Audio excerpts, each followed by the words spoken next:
Hey guys, welcome to DEF CON 20.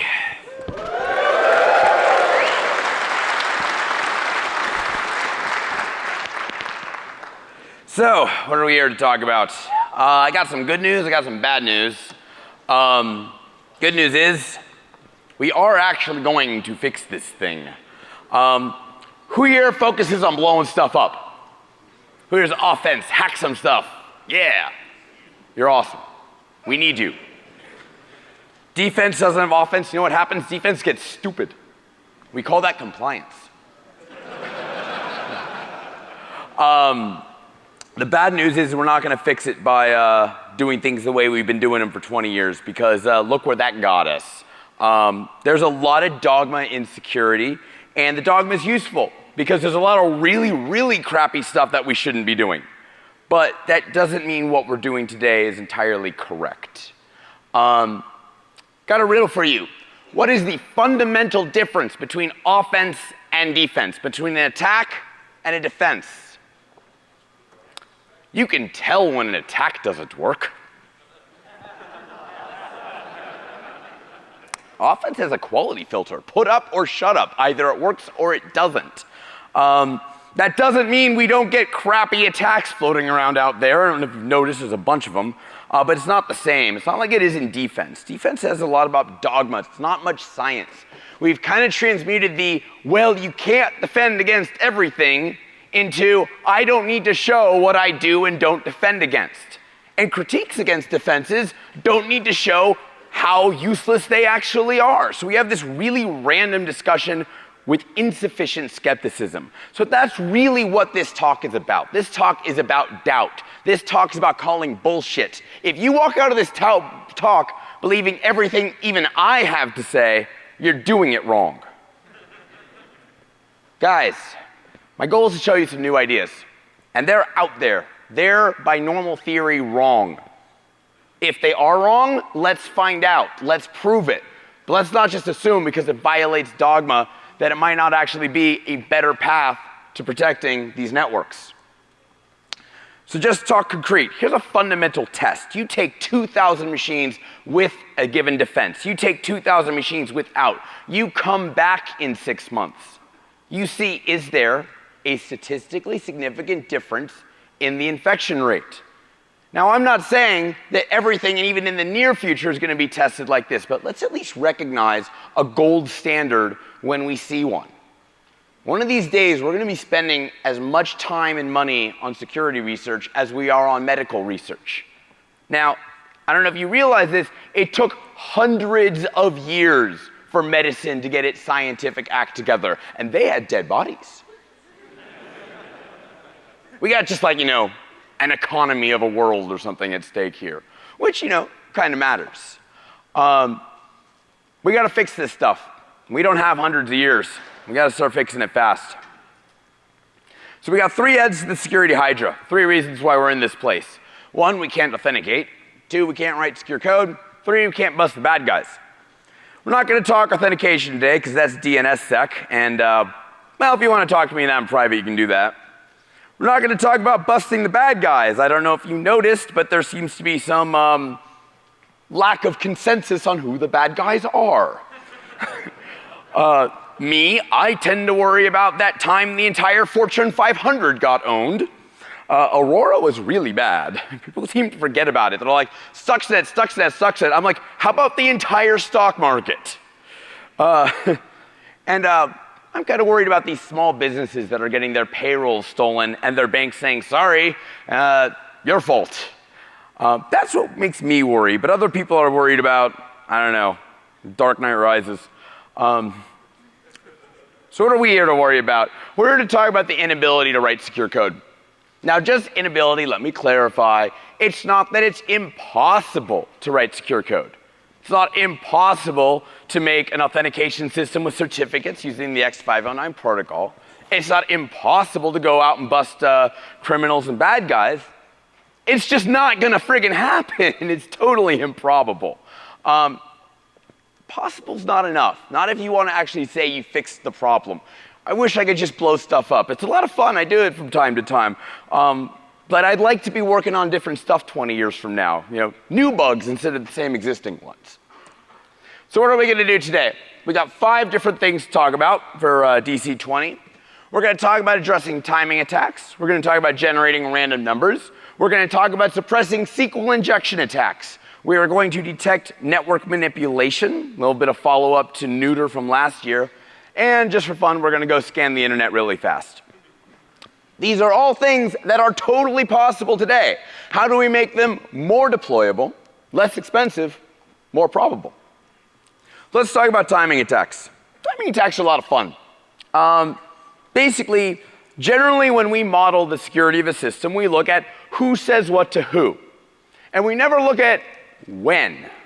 Sometimes when a message is sent leaks internal information that allows you to break the security of a system. Now, the timing differences we have on computers tend to be small, except for databases. They'll have like second-level deviations. But it doesn't matter. According to a really interesting paper, we can distinguish 15 to 100 microseconds of latency over the internet, all the way down to 100 nanoseconds of latency over a LAN.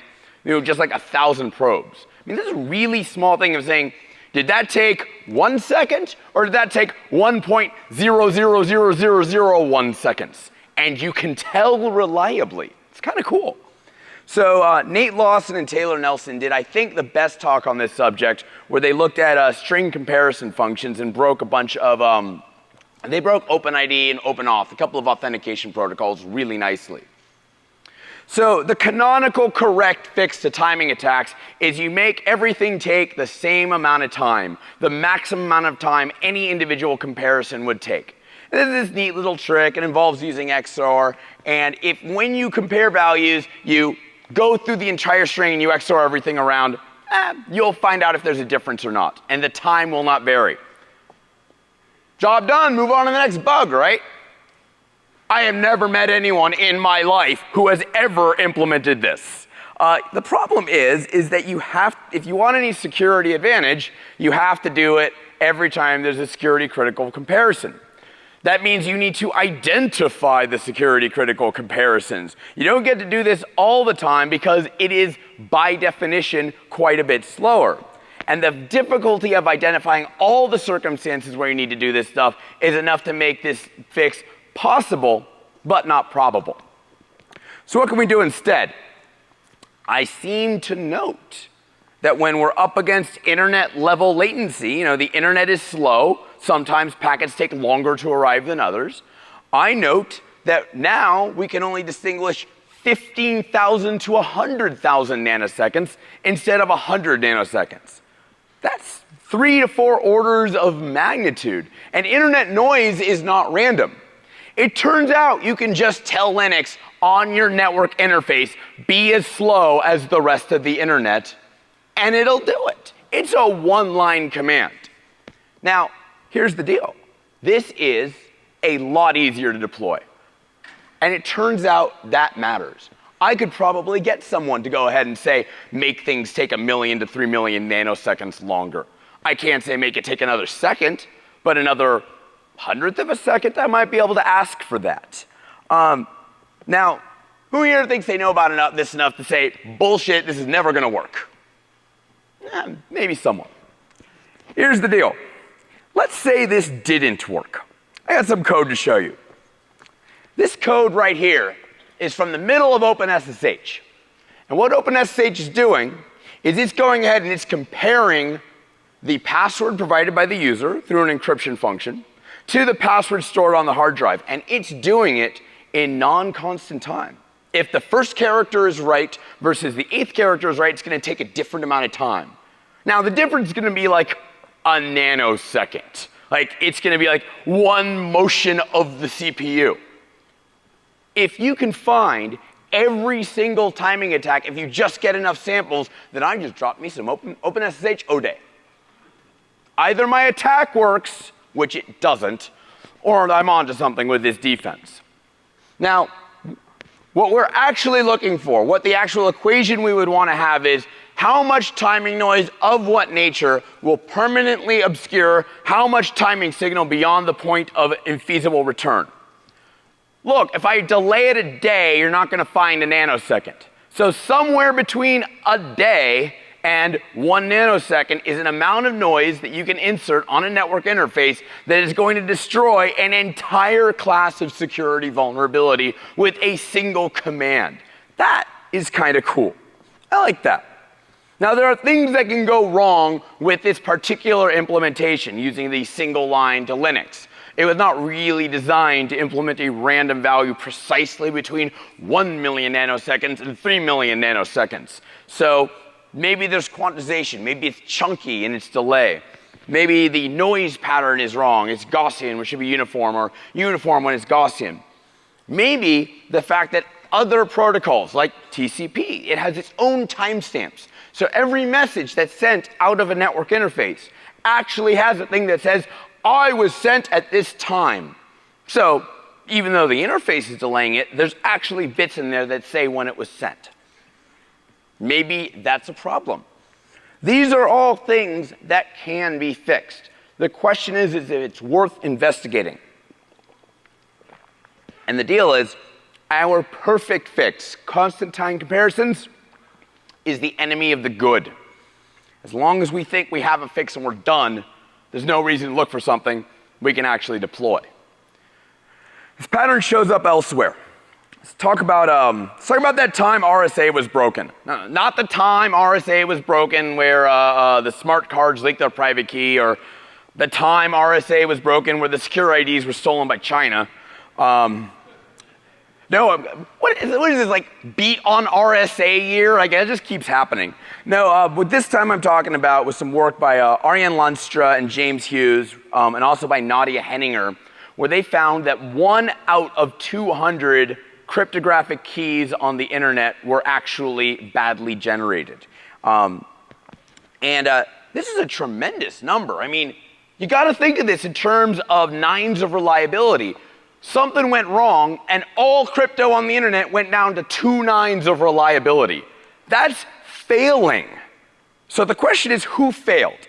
Now, Lenstra and Hughes thought that RSA had screwed up here. Like, oh my God, RSA has this thing that allowed us to go ahead and recover things when the keys were badly generated. No. Everything breaks when the keys are badly generated. The problem is that the keys were badly generated. Bad random number generations create trapdoors in all crypto systems. If instead of breaking RSA or ECC or AES or whatever, instead of breaking the thing and figuring out what key was used, you can just guess what key was used, well, that's a lot easier. And it turns out 1 out of 200 times you had the basis in order to be able to do that. So they thought that RSA was bad. They'd actually shown that still in 2012, random number generators are a problem. This is stuff that we've been fretting about for 20 years. 20 years ago, someone was saying, I hope I'm not worrying about this 20 years from now. And they're screwed. So when we found that the Debian random number generator was busted, Debian is a Linux distribution. It had some issues generating random numbers. It made a bunch of bad keys. We spent like years making fun of Debian. And it turns out it won't just Debian. A bunch of things are broken. Debian was just the tip of the iceberg. Now, weren't operating systems supposed to fix this? Wasn't the OS supposed to do all this magic work? Well, it gave us some things that we could talk to. A thing called the random device, which would always give us bits if it had it and would freeze up if it didn't. And then urandom, which would do whatever it could, just give it something. Where would the actual randomness come from? So there's really only 4 sources of randomness that we right now really allow computers to use. We say there should be a little thing in the CPU, a hardware function that just says give me random bits, and it runs off of, I don't know, like a little radio or like bad diode, buggy hardware made a feature. Next thing is keyboard, mouse, and maybe, okay, the speed at which the disk goes around in a hard drive, because that's impacted by air. Here's the problem. Most computers on the internet don't have a single one of these random sources. Not one.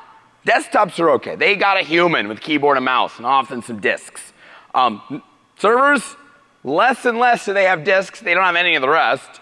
Virtual machines, nothing. Embedded devices, nothing. Like, not a single one of those is present.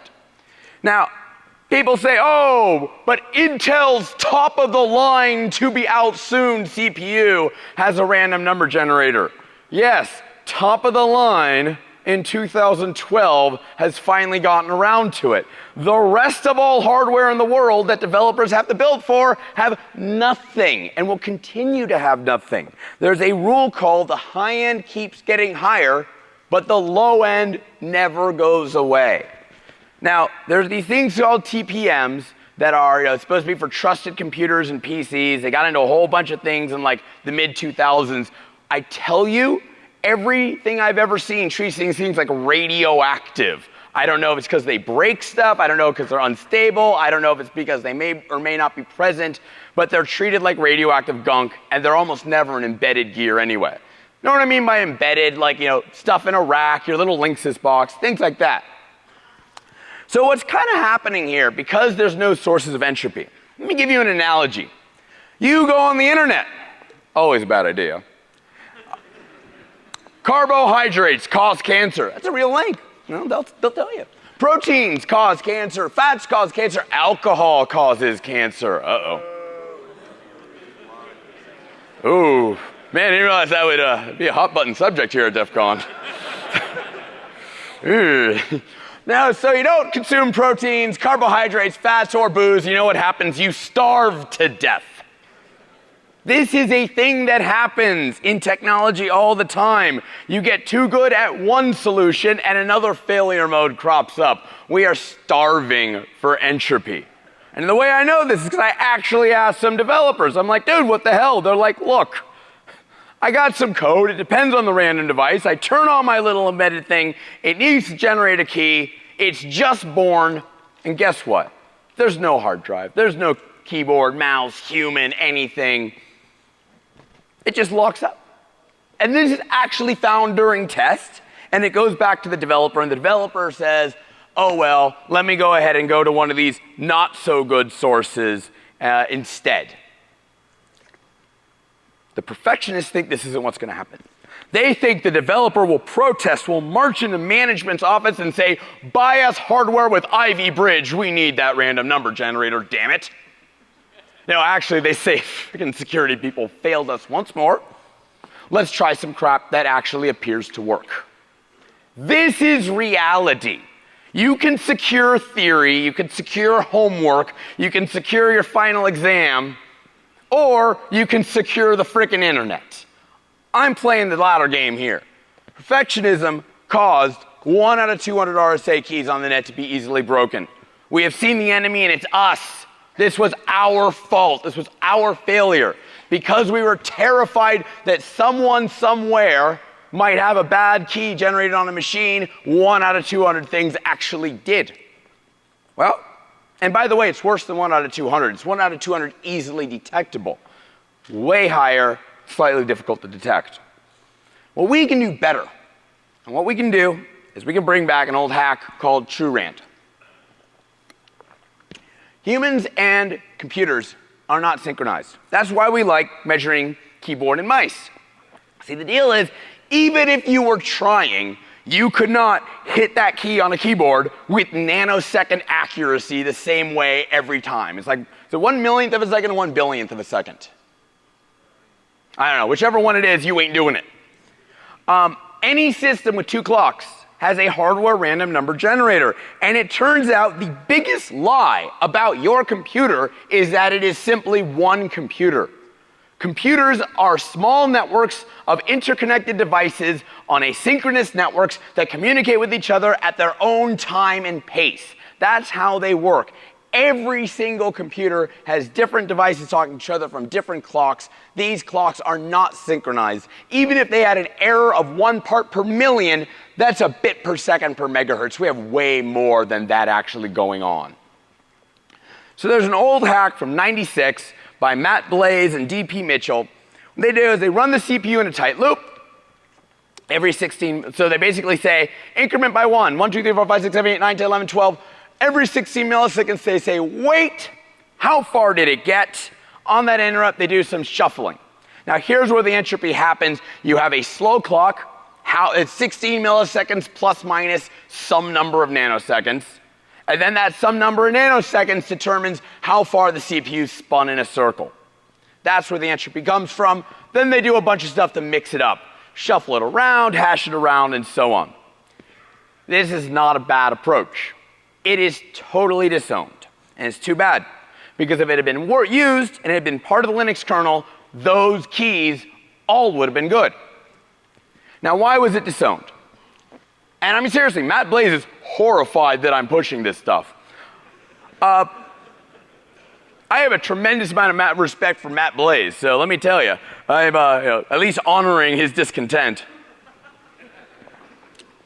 His approach is, we can't model its behavior, and if we can't model it, we don't know how good or bad it is, so we shouldn't do it at all. I understand this attitude. It's a respectable attitude. You should know how good your system is. But what it's done is it's led to a reduction of the available entropy in the Linux kernel. We used to look at interrupt counts to go ahead and get some entropy. Someone said, oh my God, you might be able to remotely do something weird that would cause this interrupt to fire 3 times more, and then we'll get all the keys, ha ha ha. No, it's just not true. So I've been writing a thing called Dakarand. It'll be out next week. It's an update to the old model. We have various modes of generators.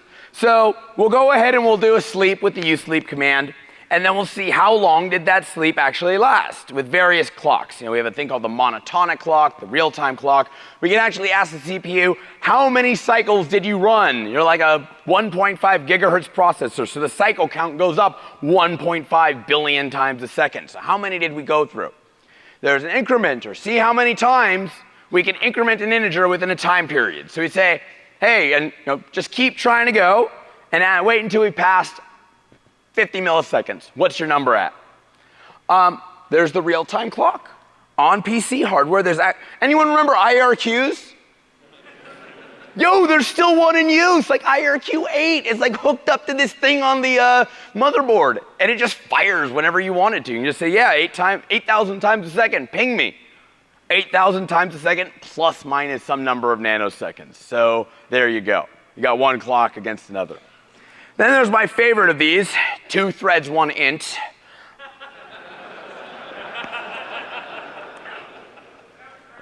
All right, look, it sounds crappy. Well played. Okay, look, anyone who thinks computers are completely deterministic devices has clearly never written threaded code. Seriously, it's really true. Guys, it's hard to make a computer do things at the right time constantly. Time is the one factor of computers we never pay any attention to. We have these things called real-time operating systems that are really difficult to write because at small timescales, computers do whatever the hell they want.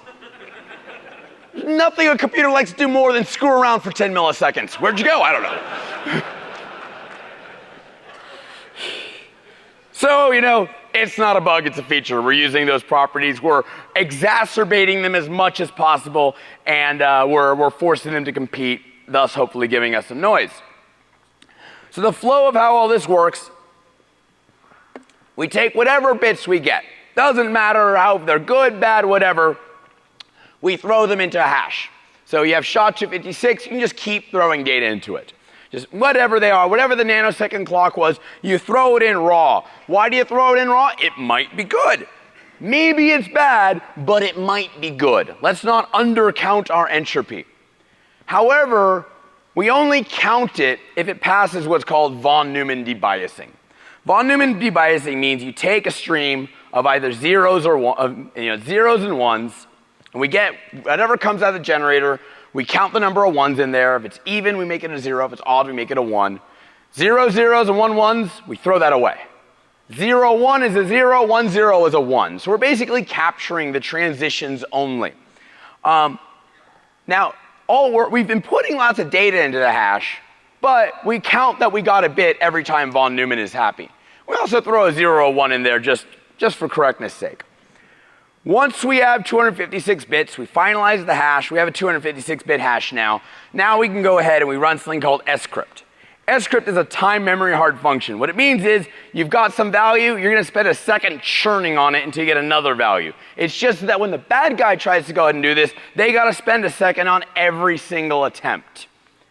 Finally, once we have this thing, we put it into encryption function AES-256 in counter mode, we get a stream, and that's the result of, that's our entropy that we're looking for.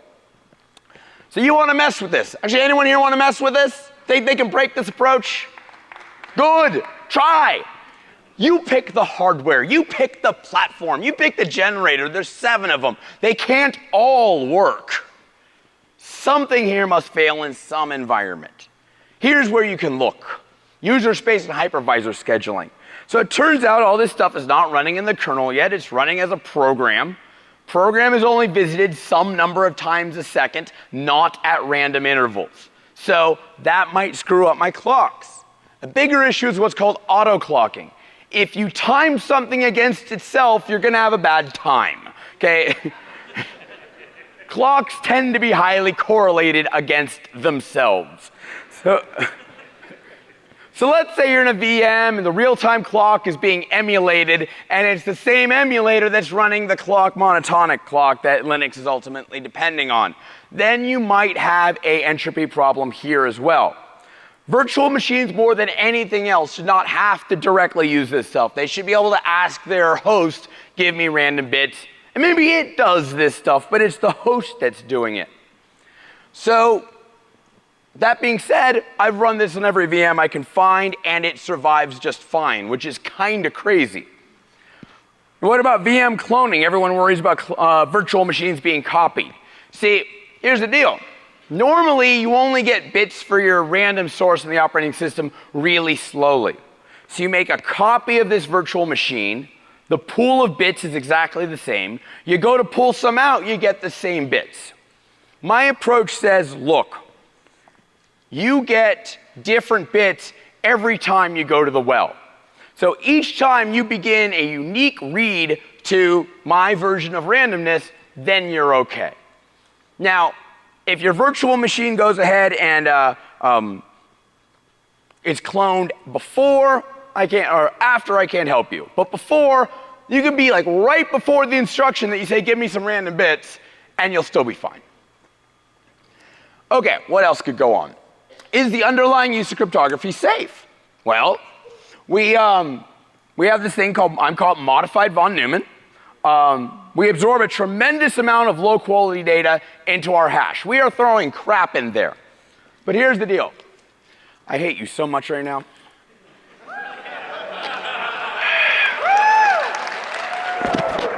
You didn't realize you had one in your hand.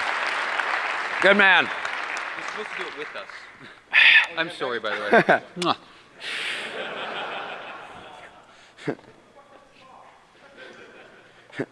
This was supposed to be a 2-hour talk. Oops. Yeah. He started early. Less yapping, more talking. All right, so check it out, guys. You got 100 gigabytes of zeros. You got 128 bits of good, high-quality data. And you hash all that, generally we consider the entropy of the resulting hash to have 128 bits. Meaning you can't get worse, but you might get better. So I think modified von Neumann's going to be okay. The fact that I'm emitting the result of a pseudo-random stream instead of the raw output of a random number generator, I seem to note that every attack against random number generators involve looking at large amounts of output from them. So you know what I want to do? Not that. It seems to be the way you break these things. Maybe we shouldn't expose the raw data from our generator. It gets us busted. In fact, I wanted to see just how true that was. So normally, random number generators don't use cryptographic functions. This is a mistake because they're just as fast and we keep having security bugs. Someone found at Black Hat that, you know all those like forget my password tokens, the URLs or whatnot? So generally those tokens are generated by one of the random functions in PHP. Really? Millions of sites have bad forgot my password token generators because they're using any generator but the OpenSSL one. So the question I had was, can you actually trust a output from a cryptographic stream to survive random number tests? I mean, I assume so, but let's find out.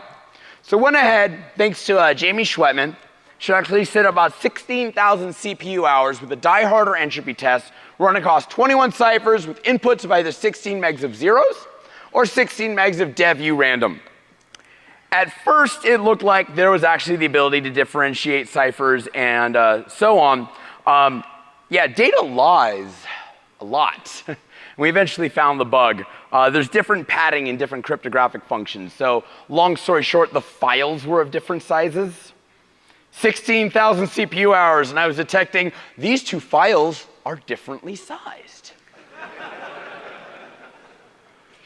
This is the less embarrassing way of finding out about that.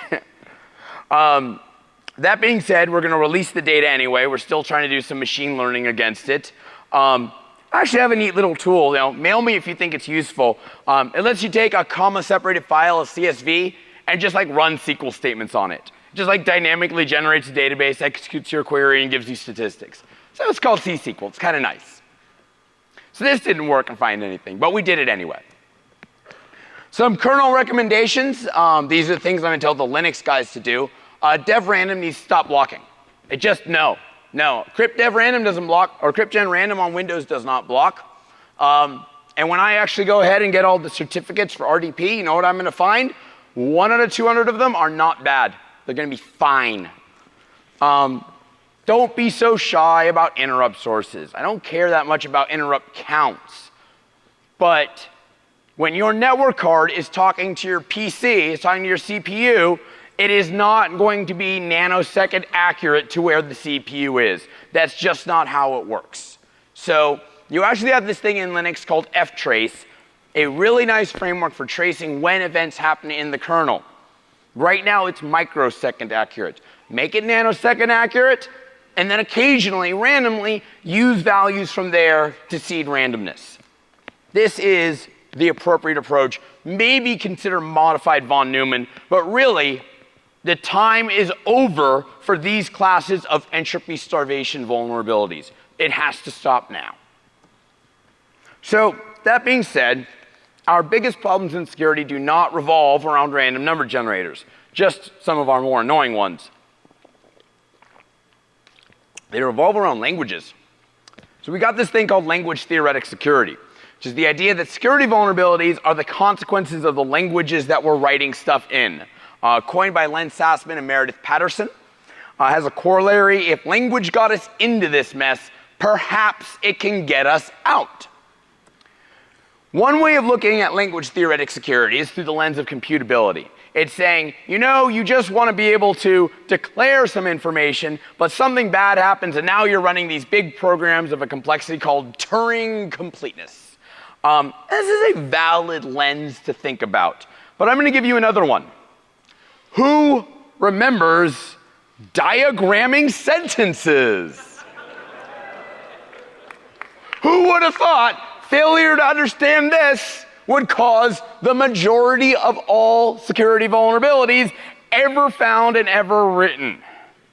Turns out diagramming sentences is serious business.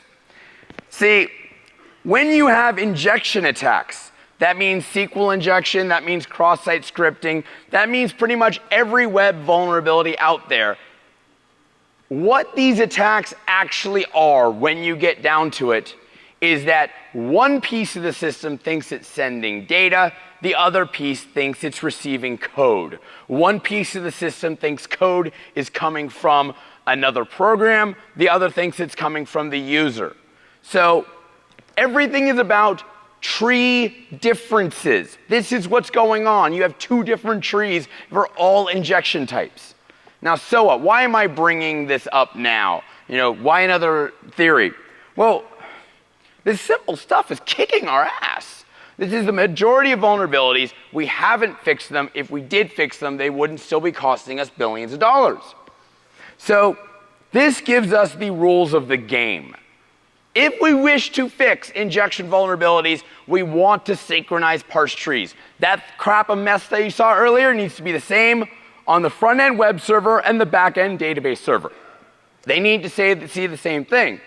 And more importantly, we want developers to actually use what we write. Okay? A language unspoken has a term. It's called a dead language. So what's neat is that this approach explains what's not really well understood. Why did XML become popular? I mean, it was like this big, huge, oh my God, XML is going to save the world. You know why? It's because developers looked at it and said, wow, if I use this, I don't need to spend 4 months finding out if the third bit of the fourth byte needs me to change my parser entirely. That was life in the early 90s and is life in a couple regions of the market. Why did JSON become popular? XML figured out its own ways to get fiddly, to be honest. JSON just worked, you evaled it, move on with your life. The hard truth is that developers are in charge. It's not me, I'll tell you that much. It's not architects, they love ASN1 and XML and web services. Not academics, they love Haskell. Not management, they love money. Performance, reliability, maintainability, features, rapid developments, these are the things that make you money. Security may lose you money later, so management doesn't give a crap. They just say, do what works fastest and best by these metrics, which oddly and notably don't include security. So what is the number one thing that developers like? Code needs to work. And that's why PHP is so damn popular. Anyone here not think PHP is the most popular language on the planet? Because there's like a river right there, and I encourage you to figure out which one. PHP is really good at copying and pasting code, which is a thing, of course, no one would ever do, but everyone always does. You know, you go to the documentation, you have some tasks like, okay, I gotta read out of the database. How do I do that? Copy, paste, done. People say, oh, well, that's the wrong way to do it. I'm gonna do it in Java. I'm gonna do it in my IDE, my integrated development environment, which is short for a thing that moved copy and paste from the edit menu to the file menu.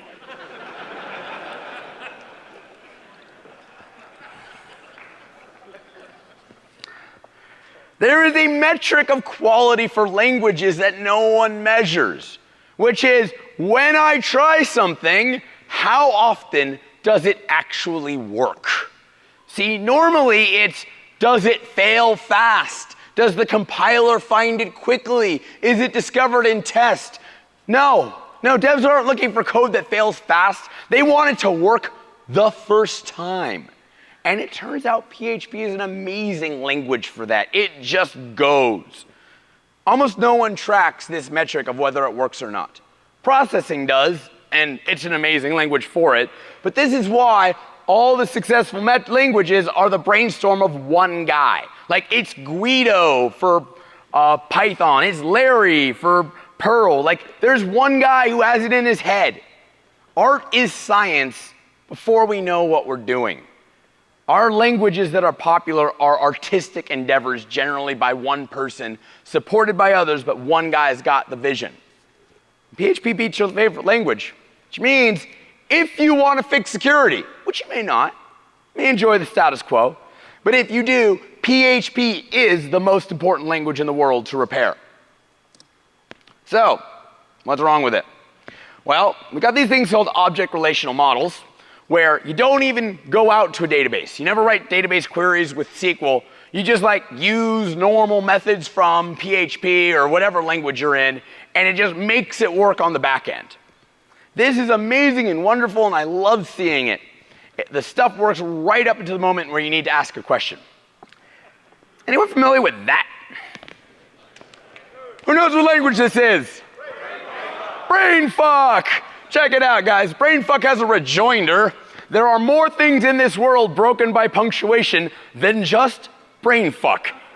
It not alone. Look at this. Result from $name dash arrow in $names dash arrow, 32 characters of punctuation, and it's like nested in like freaking salt.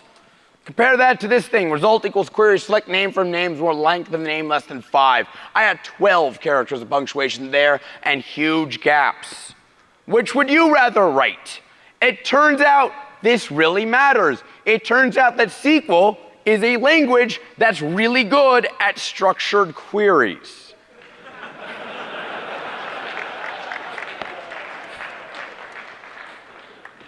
This matters. Now, we got some classic things that are supposed to fix this. We got like escaping. Yeah. Does anything say we don't give a shit like a 25-character command? We got bigger problems. Escapes fail open. If you just don't write it, it doesn't matter. It's a blacklist. When's the last time a blacklist actually worked? Supposedly, we can do this thing called parameterization, where what you do is you write a template. You say, I'm going to put these little holes here, and later I'm going to fill in the holes. And this is what I put in for the first hole, and this is what I put in for the second hole, and so on. Maybe if you're lucky, you get to have alias. You're going to say, I'm going to have a hole, but I'm going to name the hole. I'll tell you what the hole's name is. So you got like this big batch of code where before you had a single line. How popular is this? Well, nobody has ever written a parameterized query in their life without a gun to their head. We know we hold the gun. Even secure code, when audited, tends to be safe things are written quickly and unsafe things, then we'll go ahead and go through all this work. We threaten to fire people if they don't write it right. That's a data point, guys. If you need to like threaten people, maybe you could make a language you don't have to threaten people. Not to mention, for some reason, databases don't particularly enforce too hard right here.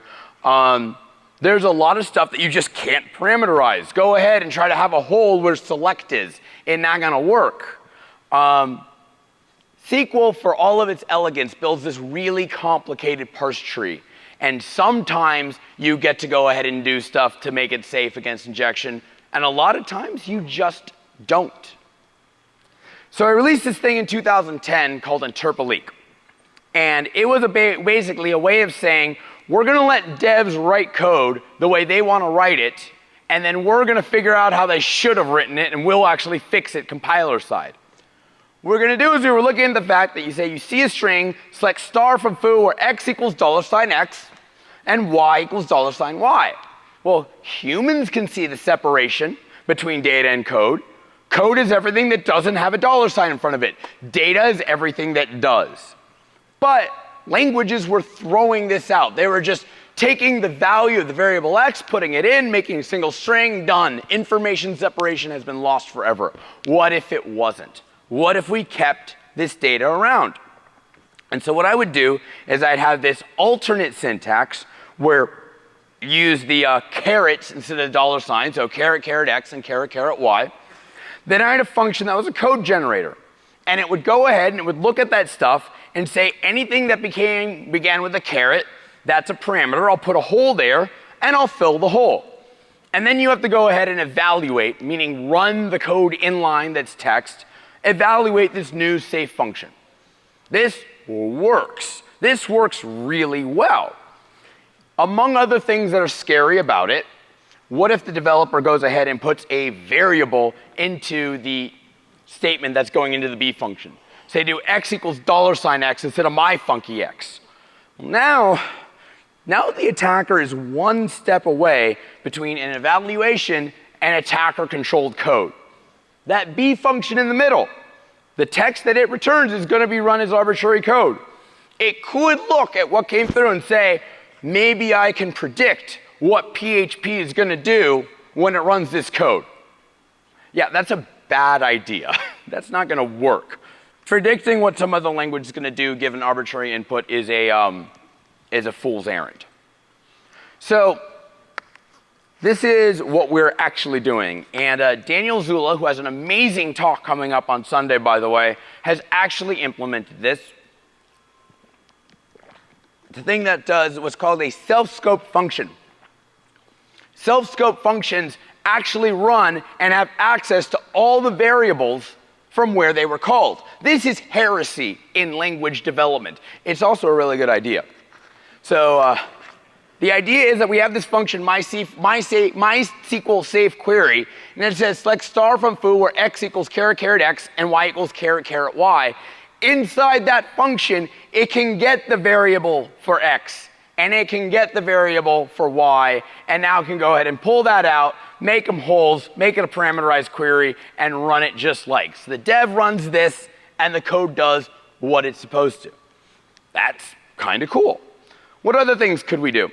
Well, there's some arguments for code rewriting. If we know what devs should write, why don't we rewrite it once and be done with it? Has anyone here ever audited auto-generated code? I'm just not a fan. There's a tainting approach that Zula's been thinking about, and I kind of like it.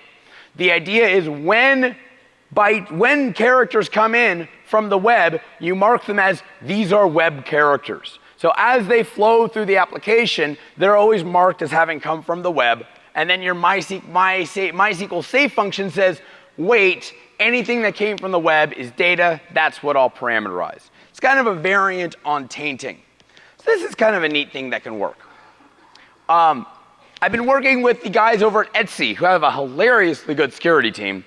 What we've been talking about is based off a variant of what they're already doing, where instead of doing magic underlying stuff underneath the character set, expanding the object of what a string is, we just hex encode the stuff, just like we would in HTML, and whatever 41 for an A. And now you go all the way through the application, you get to the MySQL query, it goes to execute, it says, aha, here are some hex bytes, these are parameters that came from the web, we'll go ahead and parameterize those. This work could also even be done in MySQL itself. We can modify the parser in MySQL when it got bytes that were marked in such a way they could only be treated as a string and could never be understood as code. The final alternative is actually kind of interesting, and this is really a last-minute add. Instead of marking the dangerous stuff as dangerous, we mark the safe stuff as safe. So you actually mark all SQL code using some sort of a marking, even if it's just hex encoding.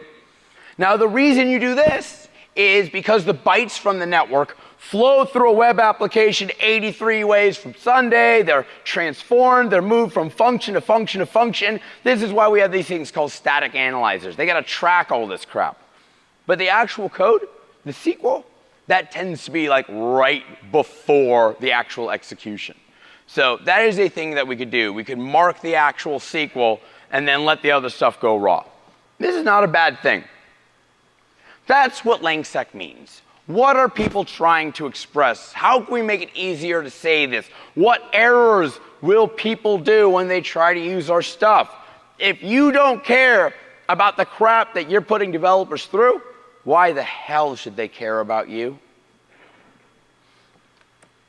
So we got 2 more things to talk about. I think 20 minutes left to do it.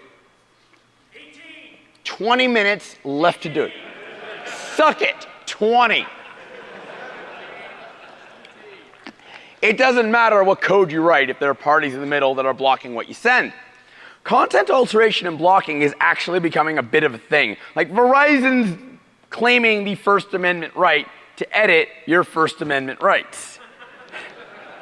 Entire countries are blocking web pages. It'd be nice if we could figure out what's going on here. So last year I wrote a really, really fun piece of code called Neuter. It did some crazy under the surface mad packet tricks to impersonate a stream between some client and some test node out there on the internet. I could go ahead and impersonate any protocol, any host. It was brutal. It would find everything. Unfortunately, it required, because of its low-level packet nature, I basically needed to ship hardware, an actual physical box that would sit at some customer site. Has anyone here ever shipped hardware? You guys are smarter than I am. That is a miserable experience. You know what's way easier than shipping hardware? Shipping web pages. That's pretty cool. So, what else could we do? We could ship executable code, set up that exe install. Uniprobe takes that approach. There's a web page approach using iframes. So you get a little window and says, in this window, do you see this website? Herdict does that. It either needs user cooperation or a Chrome extension.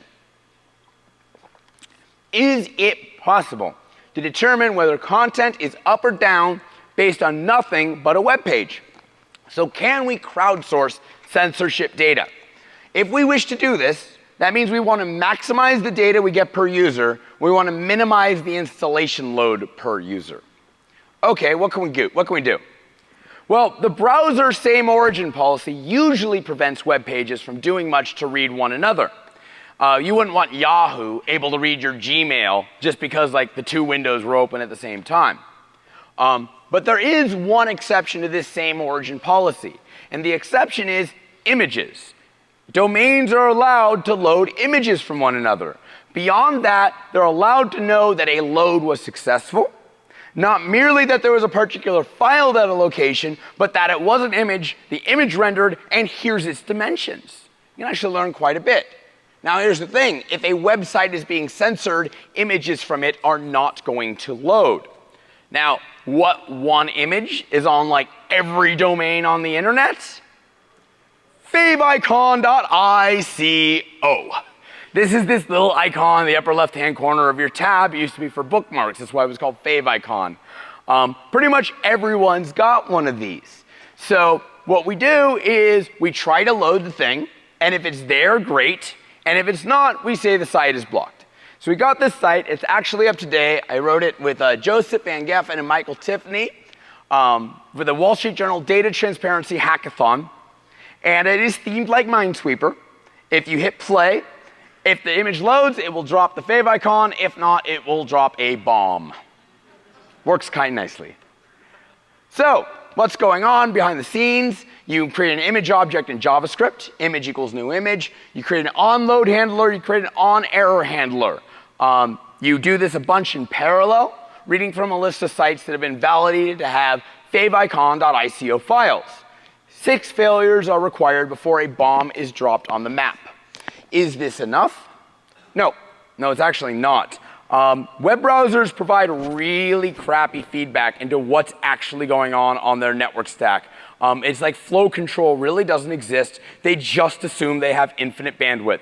My friends told me this was true when they were doing stuff still on modems. I didn't believe them. They were right.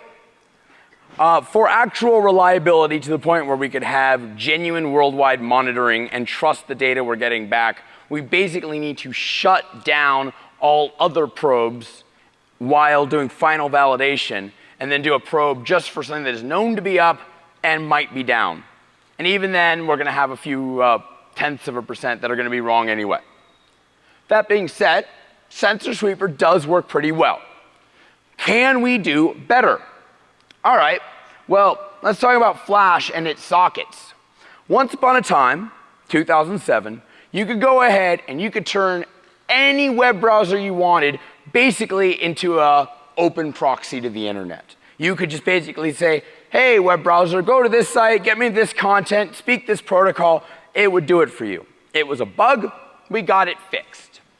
However, networks are more complicated than they may appear at first. We fixed the browsers, we fixed the plugins so they can only speak back to our own IP. However, there are boxes in between the web browser and our own IP. They're called transparent proxies. Coincidentally, censoring systems are often implemented with transparent proxies. So what this means is that we actually have a thing that is nicely placed for us to start probing. Because what we can do is we can use Flash, or Haxi, which is the better language to code Flash in. We create a connection back to ourselves on port 80. And then we tell ourselves, hey, I'm looking for Facebook, I'm looking for YouTube, I'm looking for BitTorrent, I'm looking for all this stuff. And it's coming back to our IP address, but it's intercepted by the transparent proxy. The transparent proxy decides to host whatever the heck it wants. It sends it back to our Flash application, and then we can see the content and go from there. Cool. So going beyond that, and I have 13 minutes. I'm watching this clock. You're not taking it from me. So, just as HTTP traffic on port 80 is hijacked, so may HTTPS traffic on 443. So it turns out not only can you get web content, you can go ahead and see what certificates are being changed. Turns out, when you make an SSL request, you can actually name the site that you would like. The IP at your side can actually decide based on what you said. It can either pretend to have that certificate, or it can even proxy to the real Facebook, the real Yahoo, or whatever.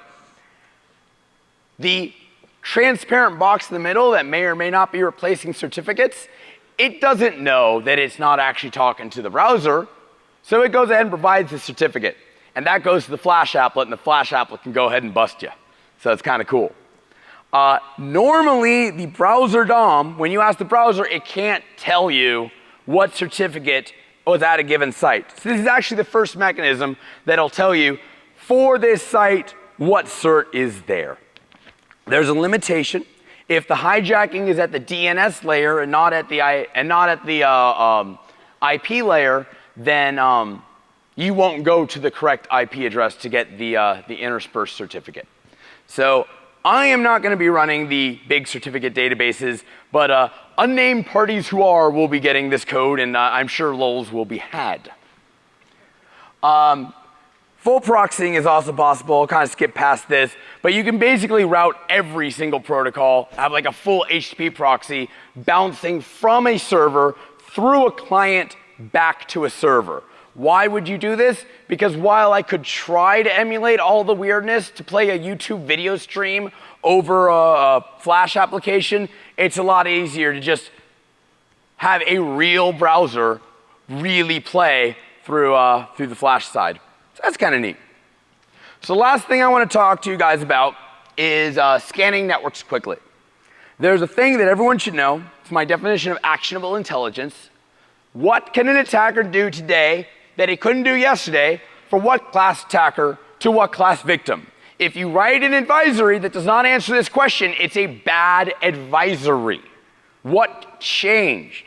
And a big part of determining how big deal a bug is, well, how many systems actually have this bug in the first place?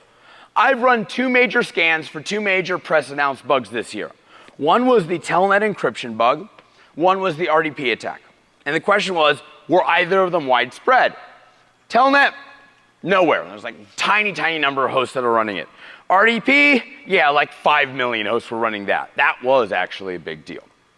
So this is important. If we're going to actually rationally respond to bugs, we should know, does anyone actually have them? So how do you actually do these scans? Once upon a time, I wrote a network scanner called ScanRand.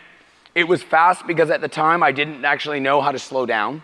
I just kept running in a loop and it worked. So I sent a bunch of connection requests called TCP SYNs. This is now not enough. There are a whole bunch of things that will respond to the SYNs with the proper SYNAC, but nothing is there. They answer the door, but nobody's home. So you basically have to split your process. You get a bunch of candidates through the old method where you see if the 3-way stuff actually works. And then, only then, you go ahead and you do real connections and connect to the IP. So a little bit more detail, you send the SYNs, you increment the first byte first. The reason you do this, so 1.1.1, 2.1.1.1, and so on, this means the larger the network you're scanning, or the larger the internet you're scanning, the slower you're scanning each individual network, because you're spending your time somewhere else. So it increases your success rate. Then a separate window, I don't even use ScanRand to go ahead and capture the data. I actually have TCP dump capturing SYNACs. Neat little command that'll do that. And then once I have my candidates in the telnet encryption case, the Nmap guys were so kind. They went ahead and whipped up a quick check for me. And I just fed my IP list to it, and very few were found. When I was getting RDP, there's an excellent framework called Black Mamba. It's at rootfoo.org.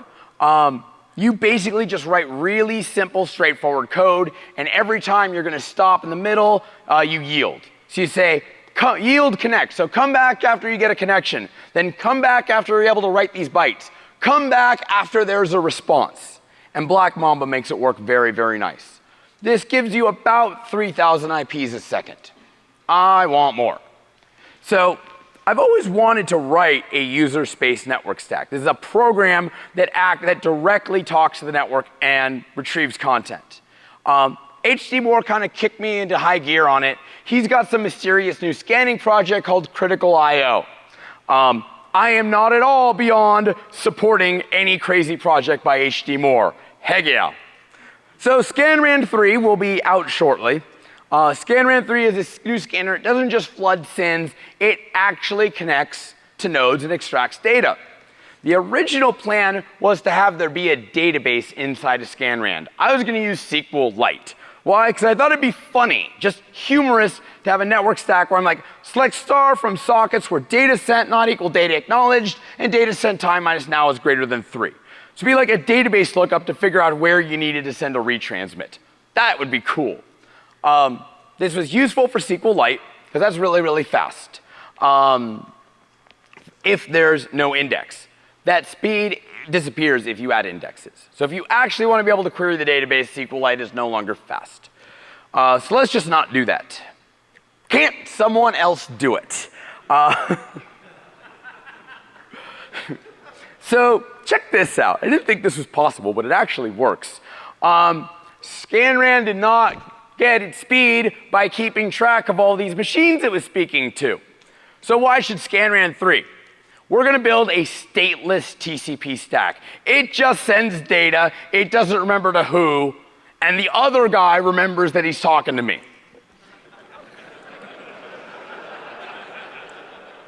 Thanks.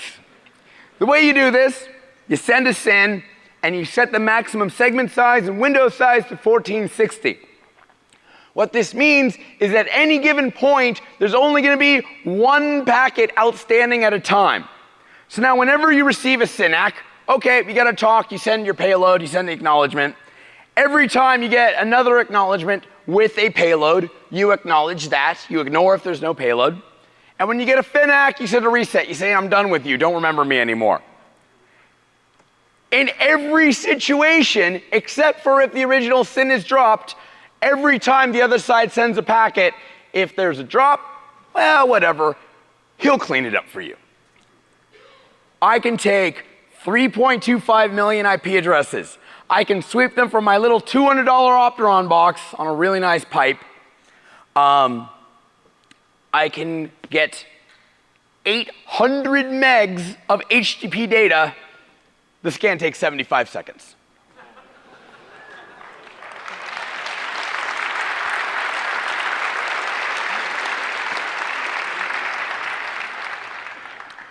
And of course, this is not even optimized code, right? This will get out to about 200,000 IPs a second.